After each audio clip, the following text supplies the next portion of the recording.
ശബരിമല സ്വർണ്ണപ്പാളി വിവാദത്തിൽ ഞെട്ടിപ്പിക്കുന്ന സ്വർണ്ണ കവർച്ചയാണ് നടന്നിരിക്കുന്നതെന്നും ഉണ്ണികൃഷ്ണൻ പോറ്റി മാത്രമല്ല ദേവസ്വം ബോർഡ് മുൻ നേതൃത്വത്തിനും സെക്രട്ടറിക്കും കമ്മീഷണർക്കുമൊക്കെ അറിവുണ്ടെന്നും റിപ്പോർട്ട്. ദേവസ്വം മാനുവൽ ലംഘിച്ചു എന്നാണ് ഹൈക്കോടതിയുടെ നിരീക്ഷണം. പ്രത്യേക അന്വേഷണ സംഘം അന്വേഷിക്കണമെന്ന് നിർദ്ദേശം. പോറ്റിയുടെ മെയിലിലെ വിശദാംശങ്ങൾ ഞെട്ടിപ്പിക്കുന്നതാണെന്നും കോടതി പറഞ്ഞു. അന്വേഷണം ഉണ്ണികൃഷ്ണൻ പോറ്റിയിൽ മാത്രം ഒതുക്കരുതെന്ന് കോടതി ആവശ്യപ്പെട്ടു. നിയമസഭയിൽ പ്രതിപക്ഷം ദേവസ്വം മന്ത്രിയെ കള്ളൻ എന്ന് ആവർത്തിച്ച് വിളിച്ചത് ഒരു കാരണവശാലും അംഗീകരിക്കാനാവില്ലെന്ന് മന്ത്രി ശിവൻകുട്ടി പറഞ്ഞു. നിയമസഭയിൽ സ്പീക്കറുടെ കാഴ്ച മറയ്ക്കുന്ന രീതിയിൽ പ്രതിപക്ഷം ബാനർ ഉയർത്തിയതിനെതിരെ പ്രതികരിച്ചതാണ് പ്രതിപക്ഷ നേതാവിനെ ചൊടിപ്പിച്ചതെന്നും മന്ത്രി ശിവൻകുട്ടി പറഞ്ഞു.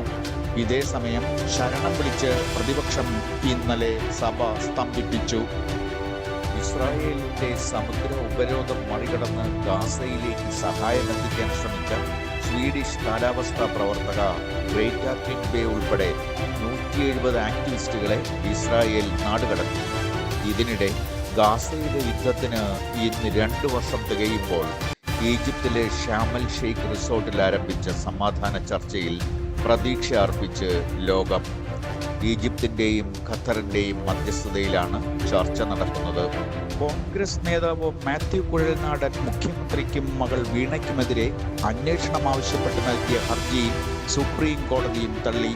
രാഷ്ട്രീയ പോരാട്ടങ്ങൾക്കുള്ള വേദി കോടതിയല്ലെന്ന് ചീഫ് ജസ്റ്റിസ് BR ഗവായും ജസ്റ്റിസ് വിനോദ് ചന്ദ്രനും ഉൾപ്പെടെയുള്ള ബെഞ്ച് മുന്നറിയിപ്പ് നൽകി. ബീഹാറിൽ തെരഞ്ഞെടുപ്പ് പ്രഖ്യാപിച്ചു. 2 ഘട്ടങ്ങളിലായിട്ടാണ് തെരഞ്ഞെടുപ്പ്. ആദ്യഘട്ടം നവംബർ 6-നും രണ്ടാം ഘട്ടം നവംബർ 11-നുമായിരിക്കും. നവംബർ 14-ന് വോട്ടെണ്ണം. ഇനി നിങ്ങളുടെ കുട്ടികൾക്ക് പരീക്ഷകളിൽ ഫുൾ മാർക്ക്. അവർ ഇനി ഒരു കിസ് ഗെയിം പോലെ പരീക്ഷകളെ ഇഷ്ടപ്പെടും. വിദ്യാർത്ഥികൾക്കിടയിൽ തരംഗമായി കൊണ്ടിരിക്കുന്ന പ്രാക്ടീസ് എക്സാം ആപ്പ് ഡൗൺലോഡ് ചെയ്യുവാൻ പ്ലേ സ്റ്റോറിൽ ഗ്ലോബൽ ഗേറ്റ്വേ എന്ന് ടൈപ്പ് ചെയ്യുക. സബ്സ്ക്രൈബ് ചെയ്യുമ്പോൾ ഡിസ്കൗണ്ട് ലഭിക്കുവാൻ ഈ നമ്പറിൽ ബന്ധപ്പെടാം.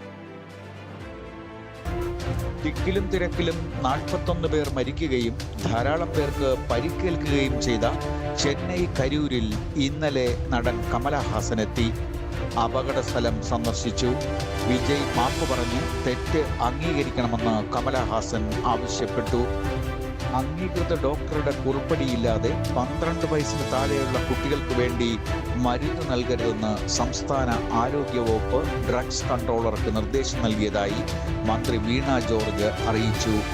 വിവാദ ചുമമരുന്ന് കേരളവും നിരോധിച്ചു. ചീഫ് ജസ്റ്റിസ് BR ഗവായിക്ക് നേരെ അഡ്വക്കേറ്റ് രാകേഷ് കിഷോർ ചെരിപ്പെറിഞ്ഞു. സുരക്ഷാ ഉദ്യോഗസ്ഥർ രാകേഷിനെ തടഞ്ഞ് പുറത്തു കൊണ്ടുപോയി. പരിഭ്രാന്തരാകരുതെന്ന് ചീഫ് ജസ്റ്റിസ് കോടതിയോട് ആവശ്യപ്പെട്ടു. സനാതനധർമ്മത്തെ ഇകഴ്ത്തുന്ന ഗവായിയുടെ നടപടികൾ സഹിക്കാനാവില്ലെന്ന് രാകേഷ് കിഷോർ പറഞ്ഞു. പ്രധാനമന്ത്രി നരേന്ദ്രമോദി ചീഫ് ജസ്റ്റിസിനെ ഫോണിൽ വിളിച്ച് ഉത്കണ്ഠ രേഖപ്പെടുത്തി പിന്തുണയും അറിയിച്ചു. സൂപ്പർ താരം രജനീകാന്ത് ഇന്നലെ വൈകുന്നേരത്തോടെ ഉത്തരാഖണ്ഡിലെ പുണ്യസ്ഥലമായ ബദരീനാഥ് ധാമിലെത്തി. ശൈത്യകാലത്തിന് മുന്നോടിയായി ക്ഷേത്രനട അടയ്ക്കാനുള്ള തയ്യാറെടുപ്പിനിടെയാണ് രജനീകാന്തിന്റെ ബദരീനാഥ് കേദാർനാഥ് സന്ദർശനം.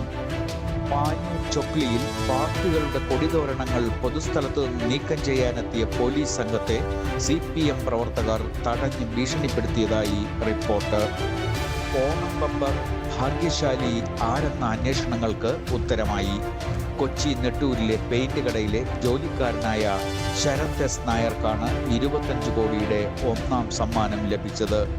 ആലപ്പുഴ തുറവൂരുള്ള വീട്ടിലേക്ക് വിളിച്ച് ഭാര്യയോട് 1ാം സമ്മാനം നേടിയ ടിക്കറ്റ് നമ്പർ ഫോണിലൂടെ ഉറപ്പിച്ച ശരത്ത് ജോലിസ്ഥലത്ത് ആരോടും ഒന്നും പറയാതെ ആലപ്പുഴ വീട്ടിലേക്ക് പോയി. ശരത്തെടുത്ത TH5778225 എന്ന നമ്പറിനായിരുന്നു സമ്മാനം. ടിക്കറ്റ് തുറവൂർ ആലക്കാപ്പറമ്പ് SBI ശാഖയിൽ ഏൽപ്പിച്ചു. പ്ലാസ്റ്റിക് കുപ്പി ബസ്സിൽ കണ്ടു എന്ന പേരിൽ മന്ത്രി ഗണേഷ് കുമാർ ശാസിച്ച KSRTC ഡ്രൈവർ ശിക്ഷണ നടപടി ഉത്തരവറിഞ്ഞ ശേഷം ബസ് ഓടിക്കുന്നതിനിടെ കുഴഞ്ഞു വീണു. പൊൻകുന്നം ഡിപ്പോയിലെ ഡ്രൈവറായ ജെയ്മോൻ ജോസഫാണ് കുഴഞ്ഞു വീണത്. കാഞ്ഞിരപ്പള്ളി പൂതക്കുഴിയിൽ വെച്ചാണ് സംഭവം. ഇടുക്കിയിലും പാലക്കാടും കാട്ടാനയാക്രമണത്തിൽ ഇന്നലെ 2 പേർ മരിച്ചു. തിരുവനന്തപുരത്ത് ആനാട് 5 പേർക്ക് തെരുവ് നായയുടെ കടിയേറ്റു. ആനാട് പഞ്ചായത്ത് ഓഫീസിന് സമീപത്തായിരുന്നു തെരുവ് നായ്ക്കളുടെ ആക്രമണമുണ്ടായത്. ചെന്നൈ വണ്ടല്ലൂർ മൃഗശാലയിൽ നിന്ന് പുറത്തുപോയ സിംഹം 4 ദിവസങ്ങൾക്ക് ശേഷം ഇന്നലെ വൈകിട്ട് കൂട്ടിൽ തിരിച്ചെത്തി. ഷേരു എന്ന സിംഹമാണ് സഫാരി മേഖലയിലേക്ക് തുറന്നുവിട്ട് കാണാതായത്. സിംഹം തിരിച്ചു വന്നില്ല. ഡ്രോണുകൾ ഉപയോഗിച്ച് 4 ദിവസം തിരച്ചിൽ നടത്തിയിട്ടും കണ്ടെത്താനായില്ല. എന്നാൽ തീറ്റ നൽകുന്ന സമയത്ത് കൃത്യമായി സിംഹം തിരികെ കൂട്ടിനരികിലെത്തി. നടൻ മോഹൻലാലിനെ ആദരിക്കാൻ സംസ്ഥാന സർക്കാർ സംഘടിപ്പിച്ച മലയാളം വാനോളം ലാൽ സലാം എന്ന പരിപാടിയുടെ ചെലവ് 2 കോടി രൂപ. പണം ചലച്ചിത്ര വികസന കോർപ്പറേഷന് സർക്കാർ അനുവദിച്ചു. സ്വർണ്ണവില ഇതാദ്യമായി പവന് 88,000 രൂപ കടന്നു. ഗ്രാമിന് 11,000 രൂപ. പവന് 1,000 രൂപയാണ് ഇന്നലെ ഉയർന്നത്. വാർത്തകൾ ഇതുവരെ ഇവിടെ പൂർണ്ണമാക്കുന്നു. കൂടുതൽ വാർത്തകളുമായി വീണ്ടും കാണാം. നമസ്കാരം.